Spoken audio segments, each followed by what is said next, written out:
Hey guys, welcome to another Momentum Productions tutorial here on my desktop here on my computer. I'm going to be talking to you about charging your clients. How much should you charge? What does a professional contract look like? I believe that every filmmaker needs to be protected. You never know what may happen. Every job you do needs to require a contract. I've had issues with, big, other professionals where they wanted to use my work without my permission, and I didn't have a contract, and they still used it, and I couldn't, I couldn't do anything. And I've learned the hard way, so I made a very, very good contract. So what I'm going to do, I'm going to show you what, a good contract looks like, so that way you're protected on each job. And after that, we're going to talk about how much you should charge. This is going to be a very, very good tutorial, very good free tutorial, and I guarantee you, you're not going to find another tutorial like this on YouTube. This is for you guys. I want you to be the successful cinematographers and filmmakers, all right? You guys are what's important, not me, but you. All right, so let's go ahead and take a look at what a typical contract, a good solid contract looks like. Here's a good template I have here. So a contract, it's, one page and then a second page for signatures, which is great. We're going to go ahead and read through this contract so that way I explain each fundamental part that you guys understand, each clause and how it works. So we have the title of the company here, right? Momentum Productions, contract, good. You want a space with your client's name, client's address, and the filming location where you're going to be filming, production name, if there's a production name, put it in. Project details, video editing, yes or no, is that going to be included in the price?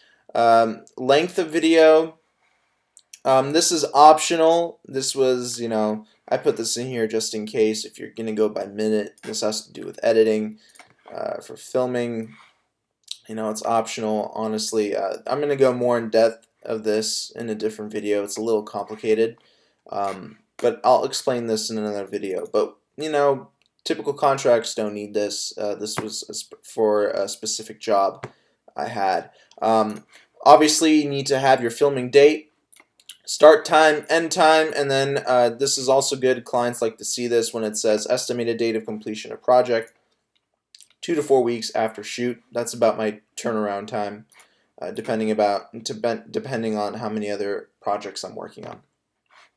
Then you have your video production fee and deposit. Now, we're going to talk about the fee in just a little bit, but the deposit is very important. Now, in this contract and all of your future contracts, you need to make sure that the deposit is non-refundable. That way, if the client decides to cancel the shoot and they paid you the deposit, you get to keep the deposit. That way, they haven't wasted your time. Okay? So I like to put a 50% deposit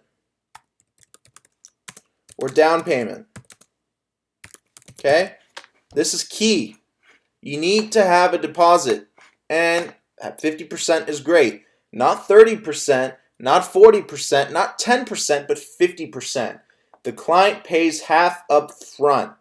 In all those big Hollywood movies when they say, okay, half now and half when the job is done? Well, guess what? It applies in real life too. 50% deposit is perfect.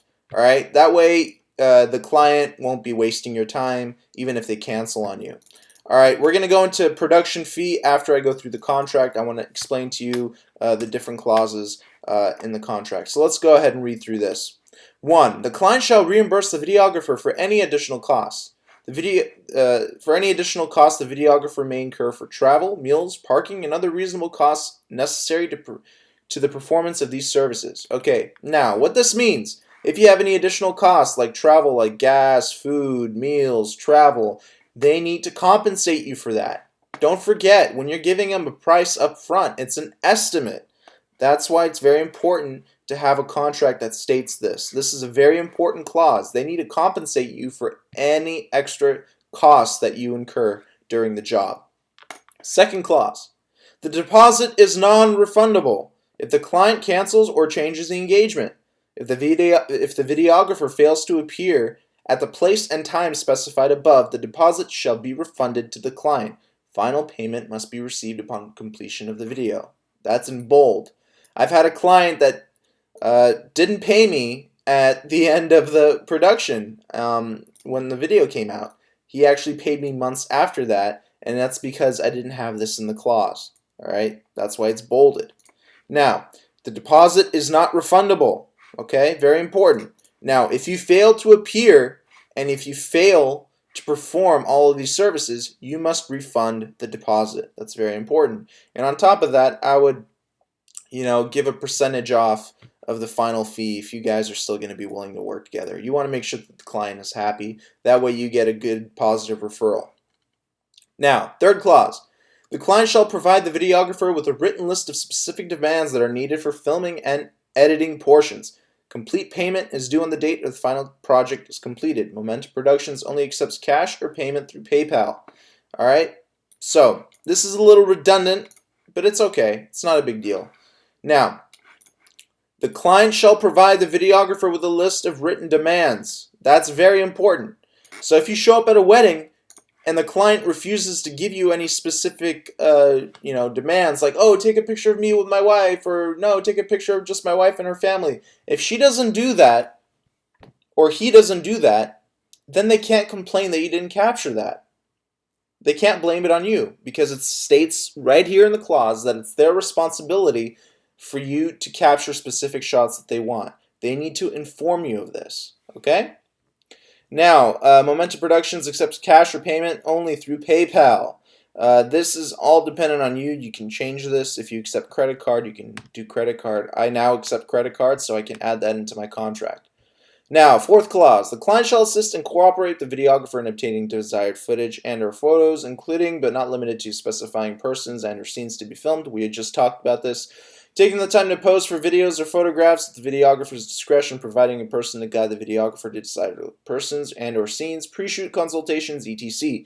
The videographer shall not be responsible for footage not taken as a result of the client's failure to provide reasonable assistance or cooperation. We just went over this. I'm stating this clause again, but more in detail. Okay? Now, the written demands, that's a little more vague. This could be referring to, oh, I need you to be here at this time. Oh, I need you to be here at that time. That can be what's included in the list of specific demands. Fifth clause, the videographer retains copyright in the final production of video and hereby grants the client unlimited but non-exclusive rights to use or reproduce the movie for which the client pays. Very important. You still own all the copyrights to the video. This is your work, your creativity. You don't want anyone else making money off of your work. The client has to read this and acknowledge this, which is what the signature means at the end of this contract. Number 6, the raw footage or photographs are kept for 4 weeks after the project is completed and then deleted in order to make space available on hard drives for future projects. If you would like the raw footage or photographs, please ask for it. This is a very, very important step. I've had a lot of clients ask me for raw footage years after I videotaped it. Okay? Years. And this was in the contract. They didn't read it. I said, you know what? According to my contract, I only keep things for 4 weeks and then I erase the footage. You have to understand that this clause is one of the most important ones, because this way, it's not your fault. It's the client's fault for not asking for the raw footage earlier. 7, aerial videography and or photography. Okay? Important. If aerial services are requested, the client must provide proof of liability insurance to cover property damage of the location that the drone is being operated in. Okay? Aerial services are only available if there are acceptable flying conditions, wind conditions, humidity, rain, and snow. The aerial service is a premium service. It will be charged by half hour and will not be included in the retainer option. Okay, this is going to get a little bit complicated, but let's go one sentence at a time. Now, if aerial services are requested, you have the option of not having your own liability insurance. The client who is asking for an aerial shot, let's say of a wedding, they need to make sure that they have the liability insurance. Okay, this is up to you. You can have the liability insurance or they can. But I'm telling you now that liability insurance is extremely, extremely expensive. So if the client has money to spend, they have the option of purchasing temporary liability insurance at the event, and that way you're covered. God forbid the drone falls on somebody and hurts somebody, you are covered, or even in property damage. Okay. Aerial services are only available if there are acceptable flying conditions. Okay, that's very, very straightforward. If you arrive with the drone on location and it's really windy, there's too much humidity, rain, or snow, the client has to accept that and say, okay, fine, we won't do the drone shoots. Okay? Next one, the aerial service is a premium service. It will be charged by half hour and will not be included in the retainer option. Where it says it will be charged by half hour, I'm going to explain when I'm going to be talking to you about how to come up with prices. The aerial service is a premium service, and it will not be included in the retainer option. Now, some of my clients pay me by retainer. What does retainer mean? Retainer is they get to use my services for an unlimited number of times during a month, but I give them a fixed monthly rate. All right? That's what retainer means. And I do this with a few of my clients. All right? And we'll go over how much you should charge for that. All right, applicable law. This contract shall be governed by the laws of the county of, state your county, then state your state, and any applicable federal law, then your signatures. Okay, this is very important. Never, I repeat, never give the raw contract to your clients. Always keep the original. Give them the copy. All right?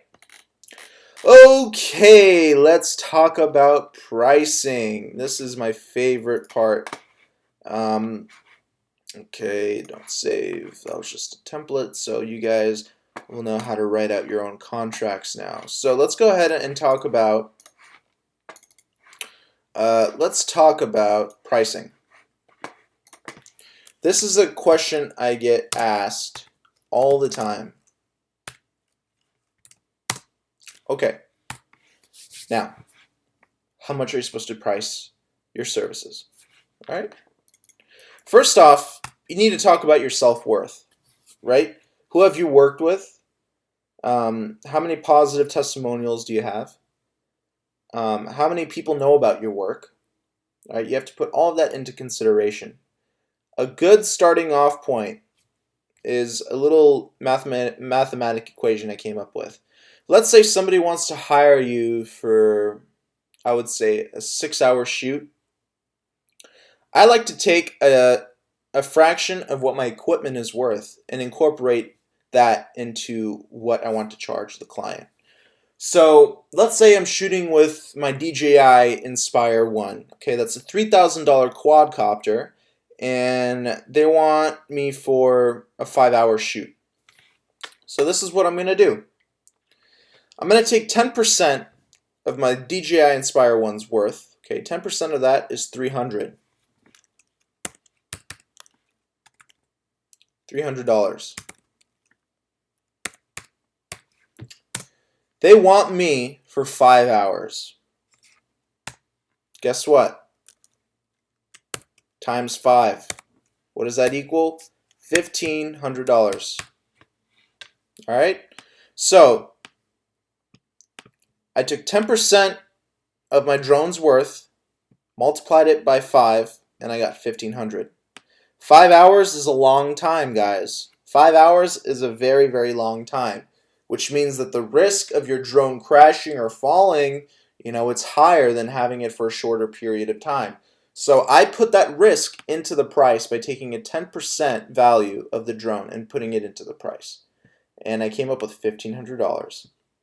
So let's say if someone wanted me to film a race or some event that was going on for 5 hours, like let's say, what's it called? I don't remember what the sport is called. BMX, right? Let's say someone hired me to film a BMX race and the event lasted for 5 hours. That's the rate I would charge them, $1,500. And this is just to record. This is not to edit footage. All right. So I like to use this formula. Let's say this is okay. This is for the DJI Inspire 1. Okay. Let's say we have the DJI Phantom 4. Okay. The DJI Phantom 4 is $13.99 if I'm not mistaken. Okay, I'm going to round it up to 400. So what I'm going to do, 10% of that is $140, right? Times by 5. What are we going to get? I'm not that great at math. 140 times 5 equals 700. Okay, so that's the price I would be using with the Phantom 4 for 5 hours. Now, it is your responsibility to have the proper equipment making it last 5 hours. For example, make sure all your batteries are charged. Make sure you have enough batteries. That's very important. And I don't include the cost of the batteries in the price. I don't. Batteries, you know, I just base price of the quadcopter is just enough. Don't include the batteries. That doesn't matter. This formula works for me and I've used it. So that works and the clients are happy with that price. $1,500 for 5 hours for a very expensive filmmaking tool up in the air. This price is solid. Alright, so for drones, I strongly recommend that. That's very, very important. Plus, if you're paying for liability insurance, it'd actually be slightly more. Depending on what your rate is, usually liability insurance per year is, let's see how much it is. It's going to be around $1,200 at least for liability insurance. So I would incorporate another 10% of that into the price. So this would actually be $420, right? Because I took 10% of 1,200, which is 120, and the 300 plus 120 is 420 times 5, and you'll get a new price. And then 140 plus 120 is 260 times 5, and you'll get a new price there. So if they don't have liability insurance and they want you to have liability, that's how much it would cost. Okay? I feel like the 10% rule for this type of stuff is very good. Alright, so let's go on to more basic stuff. Alright? The basic stuff. So let's say you're just going on a shoot, let's say a short film or an event that doesn't require the drone or anything like that. I really like the number 75, and I've seen a few of my mentors, filmmaking mentors, also charge that. 75 an hour is a good starting rate if you have your own equipment. If you're just using somebody else's equipment, I would say about $40 an hour. $40 an hour would be a good price. Why are these numbers good? Well, I've seen them in the industry many times. When I've been, learning the ropes of filmmaking, I've seen these numbers come up quite a bit. Now, package deals are also very important. You have to know how to work with package deals. So if someone hires you for a wedding, excluding the drone services, the drone is on its own, okay? Let's just talk about a regular package. A typical wedding, how long does a typical wedding last? I would say you should get there an hour prior, okay, that's 1 hour, to get some B-roll shots, and to set up time should be, no more than 15-20 minutes, which is basic gear. Tripod, camera, and possibly a lavalier mic. It shouldn't take that long. And 40 minutes to do some B-roll, maybe of the bride and groom getting ready. I feel like I've done that before, and an hour prior is pretty good. Okay, so 1 hour prior, I would give another hour for the ceremony. That's 2 hours. And then I would leave 4 hours for the reception, the party after, okay? So that's a total of 6 hours. I would say a typical wedding day is a 6-hour shoot, unless they want you for a full day shoot, which is 8 hours. But most weddings that I've shot were 6 hours long. Okay? 6 hours. Now, when you're making a package deal, you have to include filming and editing together. Now, what I like to do, I like to, use another math problem, okay? So I still like to use $75 an hour and incorporate that into the 6. So let's see how much that's going to be. 75 times 6 All right, 450 times editing and processing. Don't forget that processing is also taking up your time. So editing for a wedding video, they usually want it to be about 45 minutes to an hour long. That can, depending on your editing skills, that can take anywhere from 2 to 6 hours. But every other wedding videographer charges around $2,500 to $3,000 at least. Don't forget, processing takes a long time, especially if you're exporting in 4K. So if they don't want anything fancy, like, they just want a one camera setup, that's fine. I would give them a pretty good deal. I would do the whole thing for $150. For editing, I would charge $50 an hour. Editing would probably take me 5 hours, which is $250. 700, $450. Let me write this down. So $450 would be my filming rate, right, for 6 hours. And on top of that, 5 hours of editing, which is $250, right? 50 times 5 is $250, which equals to $700. And rendering and then storage on your hard drive, I would say that would equal to about between $1,000 to $1,200. To $1,200. Okay, this is just one camera setup.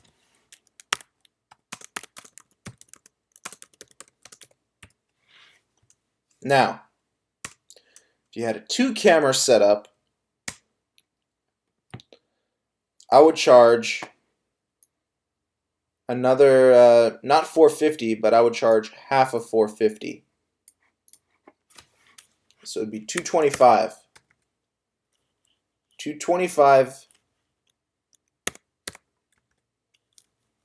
Okay, and then I would charge another half for editing, $125, plus for rendering, I'm not used to this keyboard. For rendering, here we have 700 total, and then for rendering and storage, it's about 300, so I'd take another half. Okay, and that would equal to 225. That's 350.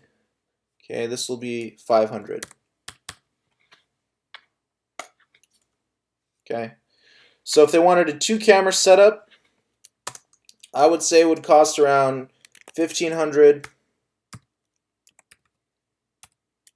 to $1,700.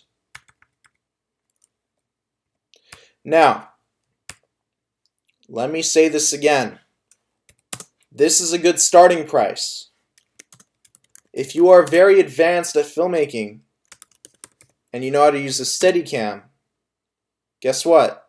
The prices will increase by about double. This is what I started charging when I started charging. This is how I started off. These were my beginning prices. Okay, I came up with this formula. It took me a lot of trial and error to come up with the right price so people can afford it. Okay. Now, obviously, with a 3-camera setup, you have to compensate your second operator as well. So I did that with this formula. Depending on the rate that you give the second camera operator, depending on his skill level, that's another topic for another video. I'm going to tell you how I hire people to help me out with shoots. And we'll cover that in another tutorial. But for a 2-camera setup, $225, that's reasonable for 6 hours. A camera operator rate is about $40 an hour. So if you hire somebody, $40 an hour is a pretty good rate if you're giving them your equipment. So they would need $200 for that day, and I put $225 here. Okay, So you're left with $25, and then you're doing the editing, so you get the $125, and you're doing the rendering, so you get the $150. But he or she is getting the $200 for that shooting. Okay. Now this is for entry level. All right. If you're very advanced, if you know how to use a Steadicam, if you know how to use a slider, then prices go up. Prices go up. So for weddings, if I use a Steadicam and my B camera operator is also using a Steadicam, and then we have professional sound equipment and lighting, ooh, it can get very, very expensive. All right, so that's the 2-camera setup. Again, I cannot stress enough, this is an entry-level price. If you are using Steadicams,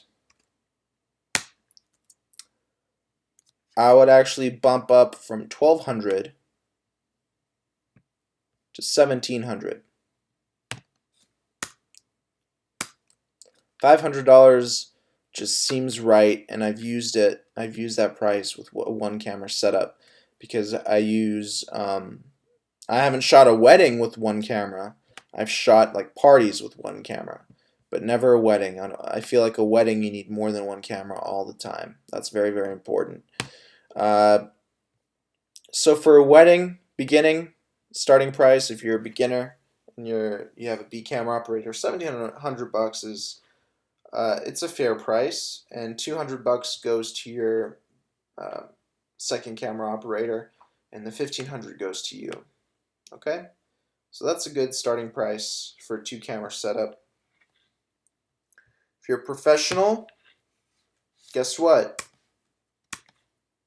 You get to go almost double that rate.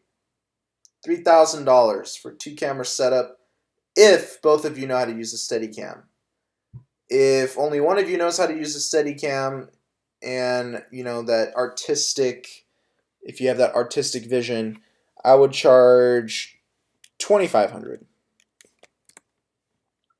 And that is only if one of you is artistic and knows what you're doing.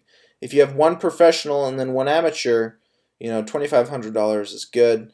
If not one amateur, but one that's not as good as you, or if he's just doing B-roll or something like that, $2,500 is good. However, if both of you are working your butts off, both of you need to be compensated for your hard work, I would take it up to $3,200. $3,200 for 2 awesome artistic people doing the camera work, sound, and possibly even lighting. If you're bringing your own lighting equipment, usually the DJ has their own lighting stuff, and usually you never need to bring lighting equipment. I never had to on a wedding gig. But $3,200 for a 2-camera setup with 2 professionals operating is a pretty good price. You'll end up giving your professional operator around $60 an hour. So $300 would go to him or her, and $2,900 would go to you.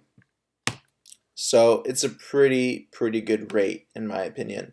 I've used it before, it works. Yeah, for short films or events, using all of my equipment, a lot of the times I'm able to manage on my own. I like to charge around $150 an hour. Okay, $150 an hour. With the minimum,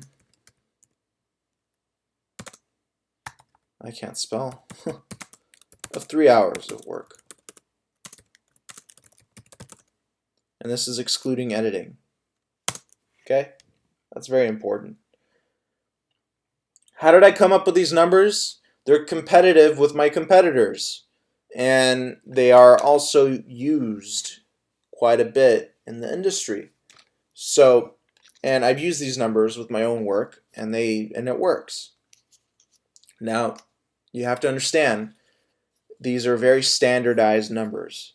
These numbers will change depending on the location, depending on the needs and wants of the clients. These are just standard prices. I'm just giving you an estimate of what your pricing should be around.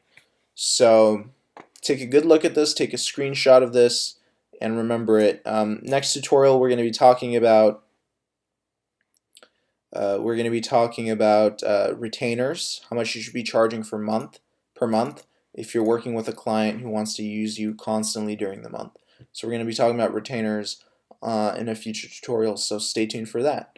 Alright, if you have any questions, please email me at info@capturethemomentum.com. Again, what is highlighted now, what is highlighted right now, this is a starting price. This is when you get more professional. Now, if you're using more expensive cameras, like if you're not using a DSLR or SLR and you're starting to use a RED camera, prices go up. And then I didn't talk about recording in 4K compared to 1080p. These are all 1080p prices, my friends. 1080p prices. When it goes up to 4K, prices go up. So that will be in a future tutorial. Pricing goes up not only because of the hard drive space that it takes up, but because of the processing time. Processing time probably doubles. So you have to remember that. 4K is going to be more expensive. Alright, so these prices have worked for me in the past. I charge slightly differently now, but I've used all of these numbers and they've worked.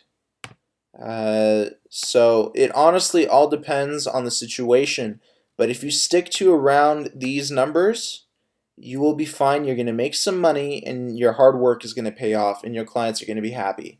But if you're starting off, I wouldn't go higher than the $1,000 to $1,200 range, including editing with one camera setup and then two cameras setup. I wouldn't go higher than $1,500 to $1,700. Alright, so remember that. And if you have any questions, please email me info@capturethemomentum.com or leave a comment below. Alright, I'll talk to you soon. Bye-bye.